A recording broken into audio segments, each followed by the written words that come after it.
فرزند زہرا یہ حالات برے ہیں۔ کاشانۂ بصیرت ویب سائٹ، واٹس ایپ اور یوٹیوب چینل پر مشتمل ایک ایسا مکمل پلیٹ فارم جس پر محروم بصارت کے لیے بالخصوص اور تمام افراد کے لیے بالعموم سینکڑوں کی تعداد میں مستند اسلامی کتب دستیاب ہیں۔ لہذا گزارش ہے کہ آپ اپنی ذمہ داری نبھاتے ہوئے کاشانۂ بصیرت کی ویب سائٹ کو وزٹ، واٹس ایپ چینل کو فالو اور یوٹیوب چینل کو سبسکرائب کرنے کے ساتھ ساتھ بیل آئیکن کو پریس کیجیے تاکہ آپ علم کے حصول کے ساتھ ساتھ مذہب اہل بیت کی اشاعت میں بھی اہم کردار ادا کرتے رہیں۔ کاشانۂ بصیرت۔ حالات برے ہیں۔ تمام تعریفیں اس رب کائنات کے لیے جو قضا و قدر کا مالک ہے۔ تمام سامعین کرام کو میرا سلام پہنچے۔ ہم سب جانتے ہیں کہ کتاب جو ہم پڑھ رہے ہیں اس کا نام ہے میزان الحکمت، اور اس کی والیوم ہے 4 جلد 4۔ جس صفحے پہ ہم پہنچ گئے ہیں وہ ہے 912، اور آپ کی یاد دہانی کے لیے اس میں کل 965 صفحات ہیں، تو انشاءاللہ جلد ہم اس کتاب کو مکمل کر لیں گے۔ تو آئیے بس سب پڑھنا شروع کریں گے۔ صفحہ 912 پہ فصل ہے 37، عنوان ہے اسماء باری تعالی، باب ہے 1906، اور اس میں جو یہ سب عنوان یا سب ٹائٹل ہے وہ ہے بسم اللہ الرحمن الرحیم، اور اس کے ذیل میں ہے قرآن مجید، گویا قرآن مجید کی آیت کا حوالہ دیا گیا ہے۔ جس آیت کا حوالہ ہے وہ سورہ نمل کی آیت نمبر 30 ہے۔ چلیں اس کو ہم پڑھنا شروع کرتے ہیں۔ بسم اللہ الرحمن الرحیم۔ انہ من سلیمان وانہ بسم اللہ الرحمن الرحیم۔ ترجمہ، یہ سلیمان علیہ السلام کی طرف سے ہے، یہ اس کا سرنامہ ہے، بسم اللہ الرحمن الرحیم۔ اس کے بعد تحریر حدیث شریف، اور جو حدیث ہم پڑھ رہے ہیں اس کا نمبر شمار ہے 8917۔ بسم اللہ الرحمن الرحیم ہر کتاب کی چابی ہے۔ حوالہ کنز الاعمال، حدیث 2490، حضرت رسول خدا صلی اللہ علیہ وآلہ وسلم۔ اگلی حدیث 8918، ہر عظیم امر جس کی ابتدا بسم اللہ الرحمن الرحیم سے نہ کی گئی ہو وہ بے نتیجہ رہتا ہے۔ حوالہ کنز الاعمال، حدیث 2491، حضرت رسول خدا صلی اللہ علیہ وآلہ وسلم۔ حدیث کا نمبر شمار ہے 8919۔ کیا میں تمہیں ایسی آیت کے متعلق نہ بتاؤں جو سوائے سلیمان بن داؤد علیہ السلام کے میرے علاوہ کسی اور پر نازل نہیں ہوئی؟ وہ بسم اللہ الرحمن الرحیم ہے۔ حوالہ کنز الاعمال، حدیث 2492، حضرت رسول خدا صلی اللہ علیہ وآلہ وسلم۔ حدیث 8920، بسم اللہ الرحمن الرحیم کو ترک نہ کرو خواہ اس کے بعد شعر ہی ہو۔ حوالہ کافی، جلد 2، صفحہ 672، امام جعفر صادق علیہ السلام۔ حدیث 8921، بعض اوقات ہمارے شیعہ اپنے امور کے آغاز میں بسم اللہ الرحمن الرحیم کہنا چھوڑ دیتے ہیں، جس کی وجہ سے اللہ تعالیٰ انہیں کسی ناپسندیدہ چیز کے ذریعے آزمائش میں ڈال دیتا ہے تاکہ انہیں اللہ تعالیٰ کے شکر اور حمد و ثنا کے لیے متنبہ کرے۔ حوالہ نور الثقلین، جلد 1، صفحہ 7، امام جعفر صادق علیہ السلام۔ یہاں سے نئے باب کی ابتدا ہے۔ باب کا نمبر ہے 1907، اور عنوان ہے اللہ تعالیٰ کے نام تعبیر ہیں۔ حدیث ہے 8922، اس اللہ تعالیٰ کے نام تعبیر، اس کے افعال تفہیم اور اس کی ذات حقیقت ہے۔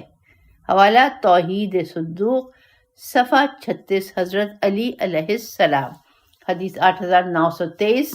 لفظ اللہ لفظ الہ سے مشتق ہے۔ الہ اپنے ما لہو کا متقاضی ہے اور اسم غیر مسمى کا تقاضا کرتا ہے، لہذا جو شخص معنی کو پیش نظر رکھے بغیر فقط اسم کی عبادت کرتا ہے وہ کافر ہے، یعنی وہ کسی بھی چیز کی عبادت نہیں کرتا۔ اسی طرح جو شخص اسم و معنی دونوں کی عبادت کرتا ہے وہ مشرک ہے اور دو کی عبادت کرتا ہے۔ پس جو اسم کو پیش نظر رکھے بغیر صرف اور صرف معنی کی عبادت کرتا ہے وہ حقیقی توحید پرست ہے۔ حوالہ توحید صدوق صفحہ 22 امام جعفر صادق علیہ السلام۔ اس کے ساتھ ہی نیا باب شروع ہو گیا۔ باب کا نمبر ہے 1908 اور عنوان ہے اللہ تعالیٰ کا اسم اعظم۔ اس کے نیچے قرآن مجید تحریر ہے اور اس میں سورہ نمل کی آیت نمبر 40 تحریر کی گئی ہے۔ بسم اللہ الرحمن الرحیم۔ قال الذی عنده علم من الکتاب انا آتیک بہ قبل ان یرتد الیک طرفک۔ ترجمہ، وہ شخص آصف بن برخیہ جس کے پاس کتاب خدا کا کچھ علم تھا بولا کہ میں آپ کی پلک جھپکنے سے پہلے تخت کو آپ کے پاس حاضر کیے دیتا ہوں۔ اس کے بعد حدیث شریف لکھا ہوا ہے اور جو حدیث ہے اس کا نمبر ہے 8924۔ آنکھ کی سیاہی آنکھ کی سفیدی کے اتنا قریب نہیں ہوتی جتنا بسم اللہ الرحمن الرحیم اسم اعظم کے قریب ہے۔ حوالہ بحار الانوار جلد 78 صفحہ 371، بحار الانوار جلد 92 صفحہ 233، امام حسن عسکری علیہ السلام۔ حدیث کا نمبر شمار ہے 8925۔ ام الکتاب قرآن مجید میں اللہ تعالیٰ کا اسم اعظم مقطع حروف مقطعات پر مشتمل ہے۔ حوالہ تفسیر نور الثقلین جلد 1 صفحہ 3، امام جعفر صادق علیہ السلام۔ حدیث 8926۔ اللہ تعالیٰ کا اسم اعظم 73 حرفوں میں ہے۔ آصف بن برخیہ کے پاس ان میں سے صرف ایک حرف تھا جو انہوں نے منہ سے نکالا تو ان کے اور ملکہ بلقیس کے تخت کے درمیان کی زمین کی تنابیں کھنچ گئیں اور انہوں نے تخت کو اپنے ہاتھوں میں پکڑ لیا۔ پھر زمین آن کی آن میں پلک جھپکنے سے بھی پہلے اپنی اصل حالت میں آ گئی۔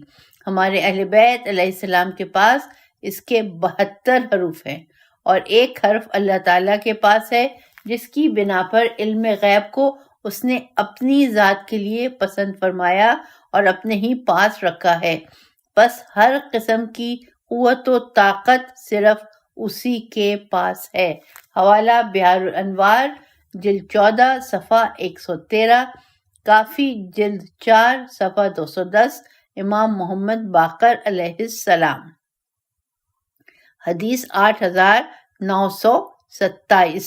اللہ تعالیٰ نے اپنا اسم اعظم 73 حرفوں میں قرار دیا ہے، جس میں سے 25 حروف آدم کو، 8 حروف ابراہیم کو، 4 حروف موسیٰ کو اور 2 حروف عیسیٰ کو عطا ہوئے، جو ان 2 حرفوں کی مدد سے مردوں کو زندہ کیا کرتے تھے، نابینا اور کوڑی کو شفا دیتے تھے۔ حضرت محمد صلی اللہ علیہ وآلہ وسلم کو 72 حروف عطا ہوئے، جبکہ ایک حرف ان سے چھپا لیا گیا ہے تاکہ اپنے اور لوگوں کے دلوں کے حال کو نہ جان سکیں۔ بحار الانوار جلد 4 صفحہ 211، امام جعفر صادق علیہ السلام۔ اگلی حدیث کا نمبر شمار ہے 8928۔ 7 خفاف زازان ابو عمرہ کے بارے میں بیان کرتے ہیں کہ میں نے زازان سے پوچھا تم قرآن کی تلاوت کرتے ہو اور اور بڑے اچھے انداز میں قرآن پڑھتے ہو، تم نے قرآن مجید کس سے پڑھا ہے؟ یہ سن کر زازان ہنس دی اور کہا، حضرت امیر المومنین علیہ السلام کا میرے پاس سے گزر ہوا، میں اس وقت اچھی طرز میں شعر پڑھ رہا تھا، میری آواز بہت اچھی تھی، جس سے حضرت امیر المومنین علیہ السلام بہت متاثر ہوئے اور فرمایا، زازان قرآن نہیں پڑھتے ہو؟ میں نے کہا، امیر المومنین میں قرآن کیسے پڑھوں؟ بخدا میں تو نماز کے لیے بقدر ضرورت قرآن کے علاوہ کچھ نہیں جانتا۔ حضرت نے فرمایا، میرے نزدیک آؤ۔ پس میں حضرت کے نزدیک ہوا تو آپ نے میرے کان میں کوئی کلام پڑھا، میں نہ سمجھ سکا کہ آپ کیا پڑھ رہے ہیں۔ پھر فرمایا، اپنا منہ کھولو۔ میں نے منہ کھولا تو آپ نے اپنا لعاب دہن میرے منہ میں ڈالا۔ خدا کی قسم میں نے وہاں سے ایک قدم بھی نہیں اٹھایا تھا کہ تمام قرآن اعراب و حرکات کے ساتھ مجھے پوری طرح یاد ہو گیا۔ اس کے بعد مجھے کبھی بھی کسی سے پوچھنے کی ضرورت پیش نہیں آئی۔ ساتھ کہتے ہیں کہ میں نے زازان کا یہ ماجرا حضرت امام محمد باقر علیہ السلام کے سامنے بیان کیا۔ امام علیہ السلام نے فرمایا، زازان نے سچ کہا۔ حضرت امیر المومنین علیہ السلام نے زازان کے لیے ایسے اسم اعظم کے ساتھ دعا فرمائی جو رد نہیں ہوتا۔ حوالہ ہے الکنی والالقاب جلد 1 صفحہ 128۔ پھر قول مؤلف ہے، ملاحظہ ہو بحار الانوار جلد 93 صفحہ 223 باب 11۔ جس صفحے کو اب ہم پڑھنا شروع کریں گے وہ ہے 919، فصل ہے 38 اور عنوان ہے سنت، اور اس کے ماتحت جو باب ہے وہ ہے 1909 اور اس میں بھی عنوان وہی سنت دیا گیا ہے۔ حدیث کا نمبر شمار ہے 8929۔ قول عمل کے بغیر صحیح نہیں، قول و عمل نیت کے بغیر صحیح نہیں، قول عمل اور نیت سنت تک پہنچے بغیر صحیح نہیں۔ حوالہ کافی جلد 1 صفحہ 70، بحار الانوار جلد 77 صفحہ 146، بحار الانوار جلد 70 صفحہ 207، امالی صفحہ 208، کنز الاعمال جلد 1 صفحہ 217، حضرت رسول خدا صلی اللہ علیہ وآلہ وسلم۔ اگلی حدیث 8930۔ اس شخص کے لیے خوشخبری ہے جس کو سنت نے وسعت دی اور بدعت کی طرف منسوب نہ ہوا۔ حوالہ بحار الانوار جلد 69 صفحہ 323، حضرت علی علیہ السلام۔ حدیث 8931۔ اللہ تعالیٰ کے نزدیک افضل ترین عمل وہ ہے جو سنت کے مطابق بجا لایا جائے، خواہ کم ہی ہو۔ حوالہ کافی جلد 1 صفحہ 70، امام زین العابدین علیہ السلام۔ حدیث 8932۔ ہر عمل کے لیے تیزی ہوتی ہے اور ہر تیزی کے لیے ٹھہراؤ ہوتا ہے، چنانچہ جس کے عمل کا ٹھہراؤ میری سنت پر ہو وہ ہدایت پا جائے گا، اور جس کا ٹھہراؤ میری سنت کے علاوہ پر ہو وہ ہلاک ہو جائے گا۔ حوالہ کنز الاعمال حدیث 44439، حضرت رسول خدا صلی اللہ علیہ وآلہ وسلم۔ اور اس کتاب کی جو حدیث ہم پڑھ رہے ہیں اس کا نمبر شمار ہے 8933۔ ہر عبادت میں تیزی ہوتی ہے، پھر اس میں ٹھہراؤ آ جاتا ہے، چنانچہ جس شخص کی عبادت کی تیزی میری سنت کی طرف ہو وہ ہدایت پا جائے گا، اور جو میری سنت کی مخالفت کرے گا وہ گمراہ ہوگا، اس کا عمل تباہی کا شکار ہو جائے گا۔ تمہیں معلوم ہونا چاہیے کہ میں نماز بھی پڑھتا ہوں، سوتا بھی ہوں، روزہ بھی رکھتا ہوں، افطار بھی کرتا ہوں، ہنستا بھی ہوں، روتا بھی ہوں، چنانچہ جو شخص میری راہ و سنت سے روگردانی کرے گا وہ مجھ سے نہیں ہوگا۔ حوالہ کافی جلد 2 صفحہ 85، حضرت رسول خدا صلی اللہ علیہ وآلہ وسلم۔ اگلی حدیث 8934۔ سنت کا پیرو اگر عمل خیر کرے گا تو اس سے قبول ہوگا، اور اگر اس کے ساتھ کچھ مخلوط کرے گا تو اسے معاف کر دیا جائے گا۔ حوالہ کنز الاعمال حدیث 911 حضرت رسول خدا صلی اللہ علیہ وآلہ وسلم۔ صفحہ ہے 921، نیا باب 1910، عنوان کتاب اللہ اور میری سنت، اہل سنت کے نقطۂ نظر سے۔ حدیث ہے 8937، میں تم میں 2 چیزیں چھوڑے جا رہا ہوں جن کے بعد تم ہرگز گمراہ نہیں ہوگے، اللہ کی کتاب اور اپنی سنت، یہ دونوں ایک دوسرے سے ہرگز جدا نہیں ہوں گی یہاں تک کہ میرے پاس حوض کوثر پر پہنچ جائیں۔ کنز الاعمال حدیث 865 بروایت ابو ہریرہ حضرت رسول خدا صلی اللہ علیہ وآلہ وسلم۔ حدیث 8936، میں تم میں 2 چیزیں چھوڑ رہا ہوں جن کے بعد تم ہرگز گمراہ نہیں ہوگے، اللہ کی کتاب اور اپنی سنت، یہ دونوں ایک دوسرے سے ہرگز جدا نہیں ہوں گی یہاں تک کہ میرے پاس حوض کوثر پر پہنچ جائیں گی۔ حوالہ کنز الاعمال حدیث 876 بروایت ابو ہریرہ حضرت رسول خدا صلی اللہ علیہ وآلہ وسلم۔ اب ہے قول مؤلف، ملاحظہ ہو انورٹڈ کامز میں امامت، اس کا بیچ میں بریکٹ میں 2 باب، پھر انورٹڈ کامز میں ہے میں تم میں 2 گراں قدر چیزیں چھوڑے جا رہا ہوں۔ اگلے صفحے پر نیا باب شروع ہو رہا ہے، 1911، عنوان ہے سنت 2 طرح کی ہوتی ہے۔ حدیث کا نمبر شمار ہے 8937۔ سنت 2 طرح کی ہوتی ہے، ایک فریضے میں سنت ہوتی ہے جس پر میرے بعد عمل کرنے میں ہدایت ملے گی اور جس کو ترک کر دینا گمراہی ہوگی۔ دوسری غیر فریضے میں سنت ہوتی ہے جس پر عمل کرنے میں فضیلت ہوگی اور جسے چھوڑ دینے میں گناہ نہیں ہوگا۔ حوالہ بحار الانوار جلد 77 صفحہ 161، بحار الانوار جلد 2 صفحہ 264، حضرت رسول خدا صلی اللہ علیہ وآلہ وسلم۔ حدیث 8938، سنت 2 طرح کی ہوتی ہے، ایک نبی کی طرف سے اور دوسری عادل معصوم امام کی طرف سے۔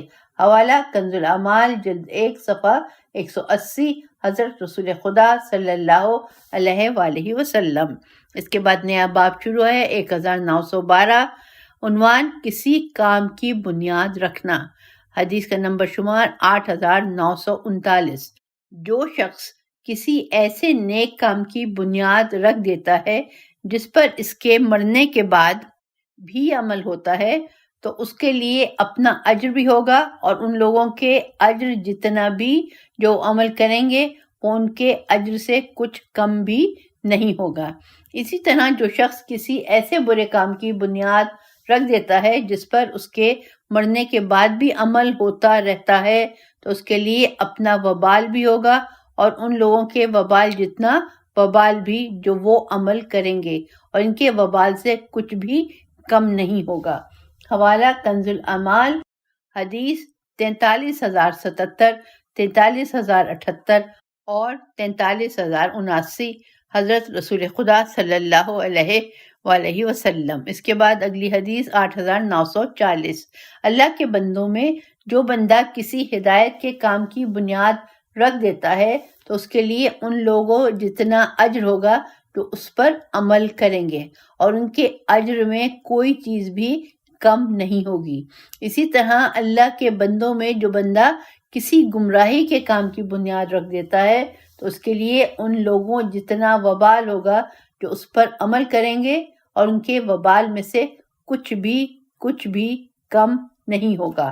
حوالہ بحار الانوار جلد 71 صفحہ 258، امالی صفحہ 112، امام محمد باقر علیہ السلام۔ قول مؤلف ملاحظہ ہو بحار الانوار جلد 71 صفحہ 257، باب 72۔ نیز انورٹڈ کامرز میں ہے موت، اس کے بعد لکھا ہوا ہے باب، اور پھر انورٹڈ کامرز میں ہے انسان کے مرنے کے بعد جاری رہنے والا عمل۔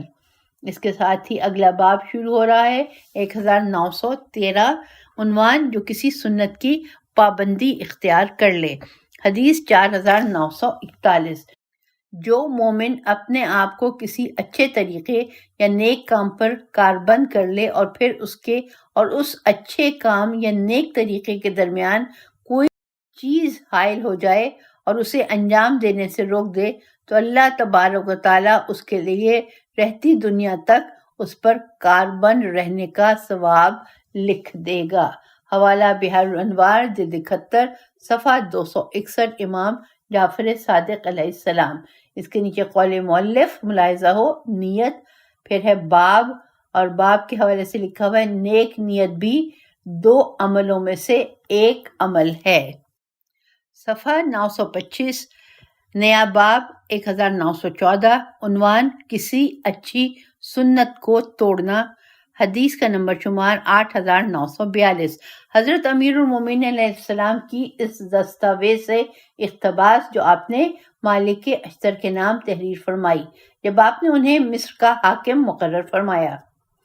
اس اچھی سنت کو ختم کرنا جس پر امت کے بزرگ چلتے رہے ہیں، جس سے اتحاد و یکجہتی اور رعیت کی اصلاح ہوئی ہو، نیز ایسے طریقے کو ایجاد نہ کرنا جو پہلے طریقے کو ضرر پہنچانے۔ اگر ایسا کیا تو نیک روش کے قائم کر جانے والوں کو ثواب تو ملتا رہے گا، مگر انہیں ختم کر دینے کا گناہ تمہاری گردن پر ہوگا۔ حوالہ شرح ابن ابی الحدید جلد 17 صفحہ 47، نہج البلاغہ مکتوب 53۔ آ گئے ہیں باب 1915 پہ، اور اس کا عنوان ہے اللہ سبحانہ و تعالیٰ کی سنت۔ اس ذیل میں تحریر قرآن مجید، گویا یہاں پہ قرآن مجید کی آیات کا حوالہ دیا گیا ہے۔ جو پہلی آیت ہے وہ ہے سورہ مومن کی آیت نمبر 50۔ بسم اللہ الرحمن الرحیم، سنت اللہ التی قد خلت فی عبادی وخسر ہنالک الکافرون۔ ترجمہ، یہ اللہ تعالیٰ کی سنت ہے جو بندوں کے بارے میں ہمیشہ سے چلی آ رہی ہے اور کافر لوگ اس وقت گھاٹے میں رہے۔ اگلی جو آیت ہے وہ ہے سورہ احزاب کی آیت نمبر 38۔ بسم اللہ الرحمن الرحیم، سنت اللہ فی الذین خلا من قبل وکان امر اللہ قدرا مقدورا۔ ترجمہ، جو لوگ گزر چکے ہیں ان کے بارے میں بھی اللہ کا یہی دستور جاری رہا ہے، اور اللہ کا حکم تو ٹھیک انداز سے مقرر ہوا ہوتا ہے۔ اگلی آیت سورہ فاطر کی آیت نمبر 43 ہے۔ بسم اللہ الرحمن الرحیم، وَلَا يَحِيقُ الْمَكْرُ السَّيِّئُ إِلَّا بِأَهْلِهِ وَهَلْ يَنظُرُونَ إِلَّا سُنَّةَ الْأَوَّلِينَ فَلَنْ تَجِدَ لِسُنَّةِ اللَّهِ تَبْدِيلًا وَلَنْ تَجِدَ لِسُنَّةِ اللَّهِ تَحْوِيلًا۔ ترجمہ، بری تدبیر کی برائی تو بری تدبیر کرنے والے ہی پر پڑتی ہے۔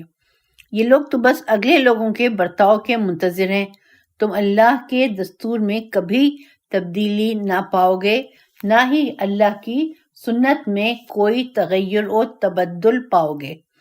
قول مؤلف مزید آیات کے لیے ملاحظہ ہو سورہ بنی اسرائیل آیت 77، سورہ احزاب آیت 62، سورہ فتح آیت 23 اور سورہ آل عمران آیت 137۔ صفحہ ہے 927، باب 1916 عنوان سنت رسول۔ اس کے تحت تحریر قرآن مجید، اور جس آیت کا حوالہ دیا گیا ہے وہ سورہ احزاب کی آیت نمبر 21 ہے۔ بسم اللہ الرحمن الرحیم، لقد کان لکم فی رسول اللہ اسوۃ حسنہ۔ تمہارے واسطے اے مسلمانوں رسول اللہ کا ایک اچھا نمونہ ہے۔ اس کے بعد احادیث شریف کا سلسلہ شروع ہے۔ جو حدیث ہے اس کا نمبر شمار ہے 8943۔ اپنے نبی کی سیرت کی پیروی کرو کہ وہ بہترین سیرت ہے، اور ان کی سنت پر چلو کہ وہ سب طریقوں سے بڑھ کر ہدایت کرنے والی ہے۔ حوالہ نہج البلاغہ خطبہ 110، حضرت علی علیہ السلام۔ اگلی حدیث 8944۔ 5 چیزیں ایسی ہیں کہ انہیں میں مرتے دم تک نہیں چھوڑوں گا۔ نمبر 1، نیچی جگہ پر بیٹھ کر غلاموں کے ساتھ کھانا کھانا۔ نمبر 2، گدھے پر چادر ڈال کر سواری کرنا۔ نمبر 3، اپنے ہاتھ سے بکری دھونا۔ نمبر 4، اونی لباس پہننا۔ نمبر 5، اور بچوں کو سلام کرنا، تاکہ یہ چیزیں میرے بعد سنت قرار پائیں۔ حوالہ بحار الانوار جلد 76 صفحہ 67، حضرت رسول خدا صلی اللہ علیہ وآلہ وسلم۔ قول مؤلف ملاحظہ ہو بحار الانوار جلد 76 صفحہ 66 باب اول۔ اس کے بعد نیا باب ہماری کتاب کا شروع ہو رہا ہے۔ باب کا نمبر ہے 1917، عنوان ہے حضرت ابراہیم کی سنتیں، اور اس کے ذیل میں ہے قرآن مجید تحریر، اور قرآن مجید کی 2 مختلف آیات کا حوالہ دیا گیا ہے۔ پہلی آیت ہے سورہ ممتحنہ کی آیت نمبر 4۔ بسم اللہ الرحمن الرحیم، قد کانت لکم اسوۃ حسنۃ فی ابراہیم والذین معہ۔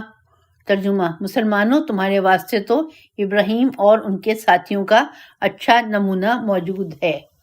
اگلی آیت سورہ نساء کی آیت نمبر 25 کا حوالہ ہے، وَاتَّبَعَ مِلَّةَ إِبْرَاهِيمَ حَنِيفًا۔ ترجمہ: اور ابراہیم کے طریقے پر چلتا ہے جو باطل سے کترا کے چلتے تھے۔ اس کے بعد تحریر حدیث شریف، نمبر شمار ہے 8945۔ حضرت نوح اور حضرت ابراہیم کے درمیان 1000 سال کا فاصلہ تھا۔ حضرت ابراہیم کی شریعت توحید، اخلاص اور شرک سے دوری پر مبنی تھی، اور یہی اللہ کا طریقہ ہے جس پر لوگوں کو پیدا کیا گیا، اور اسی کا نام حنیفیت ہے، باطل سے کترانا۔ اسی چیز پر اللہ تعالیٰ نے ان سے میثاق لیا، نیز یہ کہ اللہ کے سوا کسی کی عبادت نہ کریں، اس کے ساتھ کسی کو شریک نہ بنائیں، اور انہیں نماز، امر اور نہی کا حکم بھی دیا، لیکن میراث کے فریضے کا حکم نہیں دیا۔ حنیفیت میں ختنہ، مونچھوں کے بال کاٹنا، بغلوں کے بال لینے، ناخن لینے اور زیر ناف بال صاف کرنے کا اضافہ بھی فرمایا۔ حوالہ بحار الانوار جلد 76 صفحہ 68، امام جعفر صادق علیہ السلام۔ اگلی حدیث، اس کا نمبر شمار ہے 8946۔ اللہ تبارک و تعالیٰ نے اپنے خلیل جناب ابراہیم علیہ السلام کو دین حنیف کے ساتھ بھیجا، اور انہیں مونچھوں کے بال لینے، ناخن کاٹنے، بغلوں اور زیر ناف بال مونڈنے اور ختنے کا حکم دیا۔ حوالہ بحار الانوار جلد 76 صفحہ 68، حضرت رسول خدا صلی اللہ علیہ وآلہ وسلم۔ حدیث 8947۔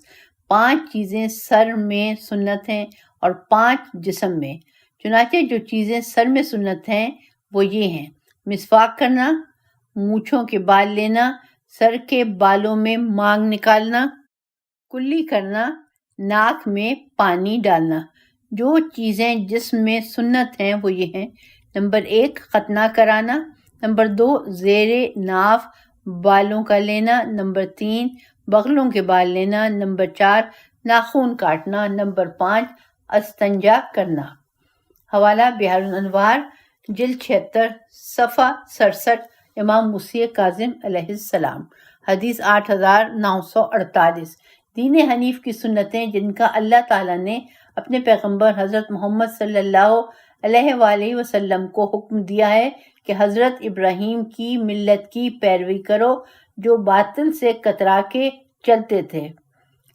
10 ہیں، 5 کا تعلق سر سے ہے اور 5 کا جسم سے، جن کا ذکر حدیث 8947 میں ہو چکا ہے۔ بحار الانوار جلد 76 صفحہ 67، فقہ رضا۔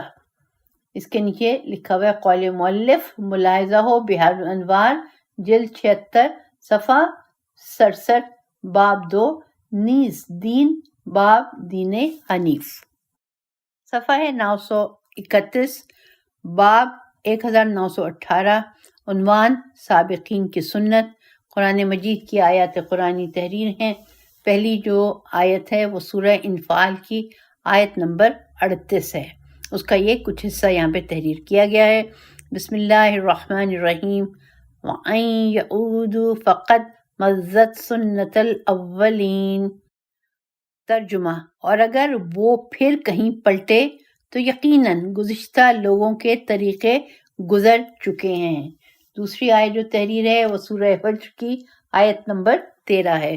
بسم اللہ الرحمن الرحیم۔ لا یؤمنون بہ وقد خلت سنت الاولین۔ ترجمہ، یہ کفار اس قرآن پر ایمان نہ لائیں گے اور گزشتہ لوگوں کی روش بھی یہی رہا کی ہے۔ قول مؤلف تحریر ہے، ملاحظہ ہو سورہ کہف کی آیت نمبر 55، آل عمران کی آیت نمبر 137، سورہ نساء کی آیت نمبر 26۔ اس کے بعد ہے حدیث شریف۔ حدیث کا نمبر شمار ہے 8949۔ یقین کی 4 شاخیں ہیں۔ نمبر 1 روشن نگاہی، نمبر 2 حقیقت رسی، نمبر 3 عبرت اندوزی، نمبر 4 سنت سابقین۔ چنانچہ جو دانش و آگہی حاصل کرے گا اس کے سامنے علم و عمل کی راہیں واضح ہو جائیں گی۔ جس پر علم و عمل واضح ہو جائیں گے وہ عبرت سے آشنا ہوگا، اور جو عبرت سے آشنا ہوگا وہ ایسا ہے جیسے وہ پہلے لوگوں میں موجود رہا ہے۔ حوالہ نہج البلاغہ حکمت 31، حضرت علی علیہ السلام۔ اس کے نیچے قول مؤلف تحریر ہے، ملاحظہ ہو فکر۔ اس کے بعد تحریر ہے باب، اور باب کے حوالے سے لکھا ہوا ہے گزشتہ امتوں کے حالات میں غور و فکر کرنا۔ اس کے ساتھ ہی ہم آج کی اس ریکارڈنگ کو مکمل کرتے ہیں، اور انشاءاللہ تعالی اگلی جو ہماری نشست ہوگی اس میں ہم صفحہ ہوگا ہمارا 933، وہاں سے پڑھنا شروع کریں گے۔ اور یہ جو ہے نئی فصل ہے، یہاں پہ فصل کا نمبر ہے 39 اور عنوان ہے السحر۔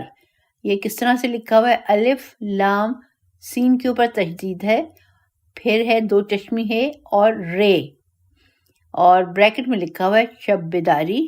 باب ہے 1919 اور عنوان وہی ہے شب بیداری۔ تو انشاءاللہ تعالی اس کے ساتھ میں اگلی ریکارڈنگ میں حاضر ہوں گی۔ اس وقت تک کے لیے آپ سب سے میں اجازت چاہتی ہوں۔ محتاج دعا، عامرہ حیدر نقوی۔